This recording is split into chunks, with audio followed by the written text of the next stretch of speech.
Hi, welcome back to Selmo's engineering world. ഇന്ന് നമ്മൾ പറയാൻ പോകുന്നത് എന്താണെന്നറിയോ? CESMM എന്ന് കേട്ടോ. System it's means civil engineering standard method of measurements എന്ന് പറയും. സോ ഇത് എന്തിനാണ്? നമ്മൾ ഭൂമി പഠിച്ചില്ലേ, പ്രിൻസിപ്പിൾ ഓഫ് മെഷർമെൻറ്റ് ഇൻ്റർനാഷണൽ പഠിച്ചില്ലേ? അപ്പോൾ എനിക്ക് ഏറ്റവും കൂടുതൽ റെക്കമെൻഡേഷൻ വന്നിട്ടുള്ള ഒരു എന്താ പറയുക വീഡിയോ ചെയ്യാൻ വേണ്ടി റെക്കമെൻഡ് ചെയ്തിട്ടുള്ള ഒരു സബ്ജക്റ്റാണിത്. It's a comprehensive guide used for the construction industry, particularly in civil engineering project for preparing bills of quantity. This document provides a standardized framework for measuring and quantifying the material. എന്താ സാധാരണ പോലെ തന്നെ ഒരു standardisation ഫോമാണ്. സാധാരണ നമ്മൾ ഭൂമി പറഞ്ഞിട്ട് അതേപോലെ തന്നെയാണ്. ഇതൊരു ഇൻ്റർനാഷണൽ ലെവൽ ഓഫ് എന്താ പറയുക ഗൈഡ് ലൈനാണ്. ഹിസ്റ്ററി ഓഫ് CESMM എന്ന് പറയാം. ഓക്കെ, നിങ്ങളെ ഇഷ്ടം പോലെ. ദെൻ ഇതിൻ്റെ അതിൽ ഫസ്റ്റ് വേർഷൻ എന്ന് പറഞ്ഞാൽ ഫസ്റ്റ് എഡിഷനാണ്. അത് നമുക്ക് എന്താ പറയുക, അത് ഫസ്റ്റ് നമ്മളെ ഹിസ്റ്ററി തുടങ്ങുമ്പോൾ ഇതിൽ ഹിസ്റ്ററി ഓഫ് സെസം തുടങ്ങുമ്പോൾ ഫസ്റ്റത്തെ വണ്ണാണ് സെസം 1 എന്ന് പറഞ്ഞത്. ഇനി 2 ഉണ്ട്, അത് second buildup on foundation of CESMM. ആദ്യം സെസം 1 ആയിരുന്നു, പിന്നെ അത് 2 ആക്കി. ഇത് പറഞ്ഞാൽ അതിൻ്റെ ഒരു എന്താ പറയുക ഒരു തുടർച്ചയായിട്ട് കണ്ടിന്യൂഷനായിട്ട് ഇങ്ങനെ ഇമ്പ്രൂവ് ചെയ്തിട്ട് അക്യുറസി അതേപോലെ കൺസിസ്റ്റൻസി ഇമ്പ്രൂവ് ചെയ്തിട്ട് ഇങ്ങനെ വരികയാണ്. പിന്നെ മൂന്നാമത്തത് വന്നു. മൂന്നാമത്തത് കുറച്ചുകൂടി മോഡേൺ ആയിട്ടുള്ള കൺസ്ട്രക്ഷൻ മെത്തേഡ്സൊക്കെ അതിലൂടെ ഇട്ടിട്ട് ഉണ്ടാക്കി.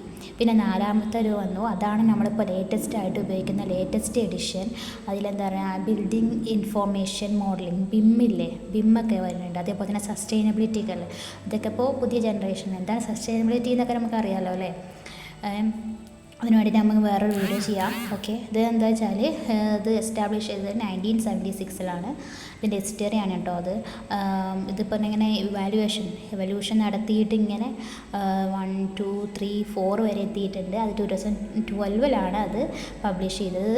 ഇത് 4th എഡിഷന്. ഇതിൻ്റെ ഹിസ്റ്ററി സൈഡാണ് ഇത് കേട്ടോ. ഇത് പറയണത് നമുക്ക് ഉപയോഗിക്കാം. ഇത് എസ്റ്റാബ്ലിഷ് ചെയ്തത് institute of civil engineering 1971. So ഇത് നമുക്ക് ഗൈഡ് ലൈനാണ്. ഇത് സെയിം ഗൈഡ് ലൈനാണ്. ഇത് നമുക്ക് ഡൗൺലോഡ് ചെയ്യാൻ കിട്ടും. ആ ഡൗൺലോഡ് അടിച്ചു കൊടുത്താൽ നമുക്ക് ഡൗൺലോഡ് ചെയ്യാൻ കിട്ടും. ഇതിൻ്റെ ഹിസ്റ്ററി എന്ന് പറയുന്നത് ജസ്റ്റ് ഒന്ന് നമ്മളൊന്ന് മെമ്മറൈസ് ചെയ്യുന്നത് കുറച്ച് ബെറ്റർ ആയിരിക്കും. ഇതെന്താണെന്ന് അറിയണ്ടേ?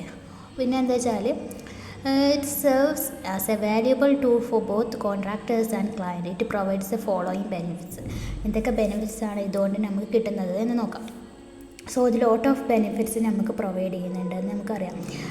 കാരണം നമുക്ക് ഭൂമി പ്രിൻസിപ്പിൾ ഓഫ് മെഷർമെൻറ്റ് ഇൻ്റർനാഷണൽ നമ്മൾ പഠിച്ചപ്പോൾ പറഞ്ഞു.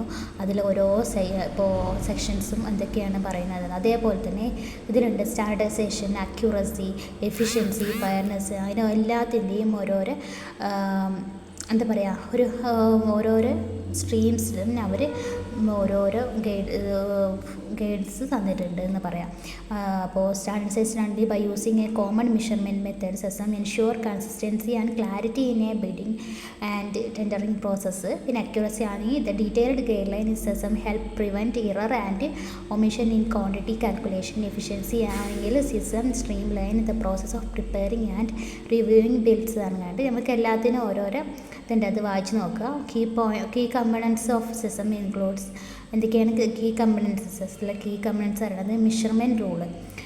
അത് പറഞ്ഞാൽ this rules outline the specific method of measuring different type of work such as earth work, concrete and steel work.